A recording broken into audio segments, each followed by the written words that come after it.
begitu banyak masyarakat yang akhirnya mengidentifikasikan diri secara diam-diam dengan proyek 212 kan itu kan. Kalau saya bilang saya 212, Anda kan bukan Muslim memang, tapi saya anti korupsi. Saya berjuang untuk menegakkan kebenaran dan keadilan dan mau berjuang untuk pemberantasan korupsi. Maka saya 212 juga.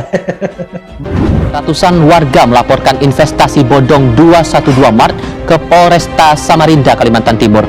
Total kerugian ditaksir mencapai miliaran rupiah. Buat apa sih duit Anda terima dari orang? Enggak jadikan Anda kaya, tapi Anda akan dihisap sampai apapun. Jangan main-main sama negara. Ada 270 juta nyawa Indonesia. Kalau Anda berkhianat, Anda ada niat busuk, Anda akan dikutuk oleh 270 juta nyawa Indonesia. Ini bukan main-main. Tidak akan pernah umat Islam menjadi tuan rumah di negaranya sendiri kalau kita masih belanja di toko orang. Jadi semua mesti belanja di 212, tokonya orang Islam. Saya minta saudara Haikal Hasan, jangan banyak sandiwara lah. Dengan kebohongan bisa membunuh jutaan orang. Lah ini yang dimainkan oleh Haikal Hasan. Kalau perlu juga Haikal Hasan masukin sudah. Toko swalayan 212 Mart yang berada di beberapa titik di kota Samarinda kini terlihat sudah tidak beroperasi lagi. Minimarket yang dibangun dengan semangat kebangkitan ekonomi umat itu diduga tengah tersandung kasus penggelapan dana investasi oleh sejumlah oknum. Jadi bahkan saya berharap kalau kondisi normal, Sobat Era sekalian, ini akan bisa jadi festival Islam Indonesia terbesar di dunia. Rafli Harun, apa yang didapat dari 212? Bagi saya itu apa? Festival badut besorban, rombongan teriak-teriak, nggak ada nilainya. Bahwa 212 telah tumbuh menjadi gerakan sosial, dia udah jadi monumen untuk pemberantasan korupsi. Investasi bodong 212 Mart di Samarinda, Kalimantan Timur tengah diusut polisi. Polres Samarinda akan memanggil sejumlah pihak untuk kasus yang merugikan warga lebih dari 2 miliar rupiah ini. Tapi kenapa tidak 212? Karena kita belum punya kesadaran. Jihad itu. Berdalih jihad, tidak ada jihad itu. Mayoritas rakyat tidak suka dengan gerombolan 212. Modus yang digunakan dalam permasalahan ini adalah mereka menghimpun dana secara ilegal yang kemudian diatasnamakan untuk unit usaha berupa 212 Mart. Lihat aja sekarang banyak toko-toko lain yang tumbuh seperti jamur di musim hujan. Itu bohong, kalau nggak ada duitnya, nggak ada 212. Gitu mau dibilang jihad, nggak ada jihad. Semua ada duitnya, ada transportasi. 212 itu bukan sekedar kumpulan orang, dia adalah kumpulan pikiran. Reuni 212 itu dihalang-halangi walaupun mereka menjamin akan berlangsung secara aman dan damai. Saya heran dengan Rafli Harun nih, kok jadi goblok sekarang? Hilang intelektual Anda. Dari cerdas, kok terus menjadi goblok? Para pelapor mendatangi Mapolresta karena merasa ditipu pengurus koperasi 212 Samarinda setelah mengundang investasi untuk mendirikan pusat perbelanjaan 212 Mart. Nilai investasi tiap warga beragam, mulai dari 500.000 sampai dengan 20 juta rupiah. Masalah muncul sejak Oktober 2020, mulai dari gaji karyawan yang belum dibayarkan hingga operasional 212 Mart ditutup tanpa pengembalian investasi yang dibayarkan. Pengurus koperasi pun menghilang dan sulit dihubungi hingga warga yang menjadi korban melapor ke polisi. Jangan pelit-pelit lah, jangan perhitungan lah. Selamanya kita nggak akan pernah maju kalau seandainya kita masih perhitungan. Belanjalah di toko 212 Mart. Insya Allah itu awal mula kebangkitan kejayaan ekonomi umat.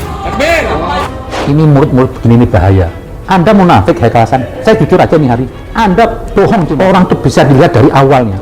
Korban saat itu menyetor dengan jumlah uang bervariasi antara Rp500.000 hingga Rp20 juta. Kemungkinan nanti kita akan klarifikasi para pihak.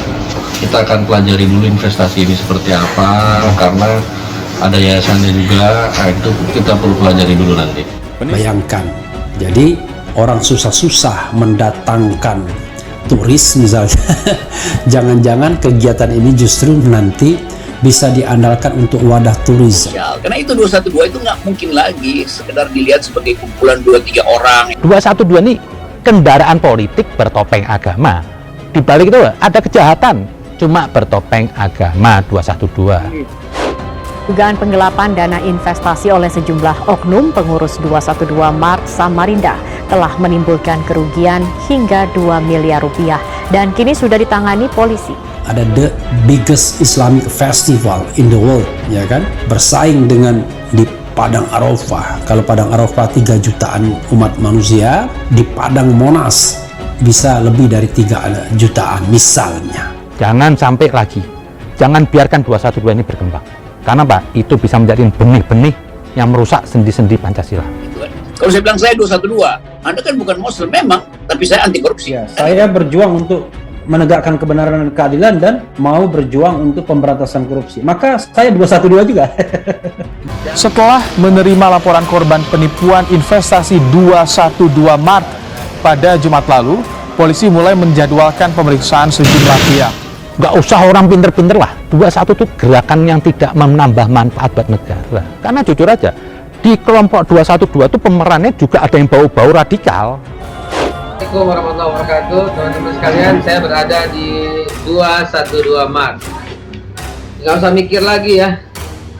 Nggak usah mikir lagi. Itulah fondasi kekuatan umat saat ini. Bohong. Tapi kiai jual agama busuk. Makanya kalau di neraka ada kiai yang jadi orang yang paling busuk baunya di neraka itu orang lain busuk. Tapi pada ngeluh, ini kok kamu busuk banget, kamu tuh siapa? Aku ini ustadz. Di dunia aku orang alim, tapi aku jual agamaku. Na'udzubillah. Tidak akan pernah umat Islam menjadi tuan rumah di negaranya sendiri kalau kita masih belanja di toko orang. Jadi semua mesti belanja di 212, tokonya orang Islam.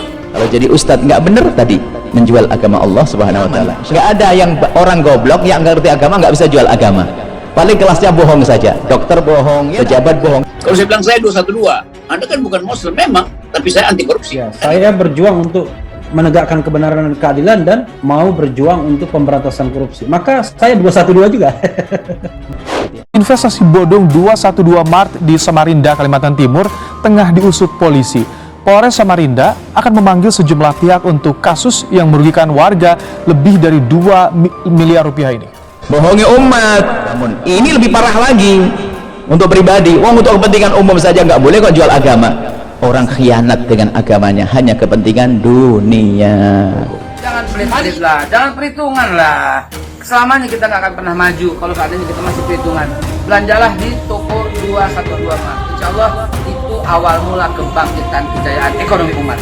Dia kan enggak, dari awal sudah kurang ajar dengan Allah. Kenapa? Seolah-olah dia nggak bakal bangkrut. Lihat, nyungsep kan tuh sekarang di mana dia? Itu banyak mobil jamaah ditempelin tuh grup itu. Jadi yang bodong-bodong selama ini bukan bodongnya belakangan, dari dulu sudah bodong.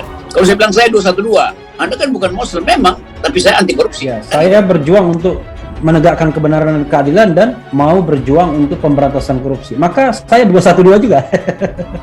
Toko swalayan 212 Mart yang berada di beberapa titik di kota Samarinda kini terlihat sudah tidak beroperasi lagi. Minimarket yang dibangun dengan semangat kebangkitan ekonomi umat itu diduga tengah tersandung kasus penggelapan dana investasi oleh sejumlah oknum. Bodongnya dari dulu, Anda aja nggak tahu. No. Dibodong pura-pura nggak bodong dia itu. Hati-hati. Investasi itu harus jelas. Anda harus tahu mau diapain uang itu. Korban saat itu menyetor dengan jumlah uang bervariasi antara Rp500.000 hingga Rp20 juta. Kemungkinan nanti kita akan klarifikasi para pihak. Kita akan pelajari dulu investasi ini seperti apa, karena ada yayasannya juga. Itu kita perlu pelajari dulu nanti. Tidak akan pernah umat Islam menjadi tuan rumah di negaranya sendiri kalau kita masih belanja di toko orang. Jadi semua mesti belanja di 212, tokonya orang Islam. Kalau saya bilang saya 212, Anda kan bukan Muslim memang, tapi saya anti korupsi. Ya, saya berjuang untuk menegakkan kebenaran dan keadilan dan mau berjuang untuk pemberantasan korupsi. Maka saya 212 juga. Beberapa warga juga yang telah berinvestasi juga telah menghimpun sejumlah bukti-bukti catatan keuangan, baik keuangan dari koperasi sendiri juga telah dikumpulkan oleh mereka yang pernah bekerja sebagai karyawan di 212 Mart ini. Dugaan penggelapan dana investasi oleh sejumlah oknum pengurus 212 Mart Samarinda telah menimbulkan kerugian hingga 2 miliar rupiah dan kini sudah ditangani polisi. Bantuan hukum 212 Mart itu terkait dugaan penipuan dan penggelapan investasi.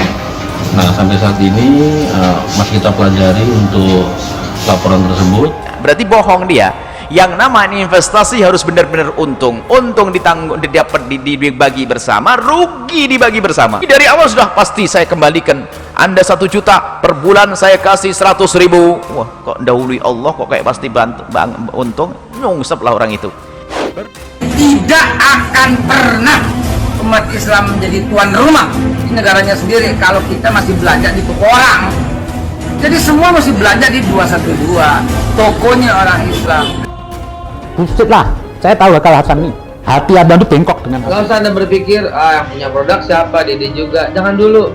Minimal kita sebagai salah satu jaringan yang menjual produk-produk untuk kebutuhan umat. 212 Mart. Yang mengatasnamakan komunitas 212. Kuasa hukum dari KLBH juga ya Bu ya?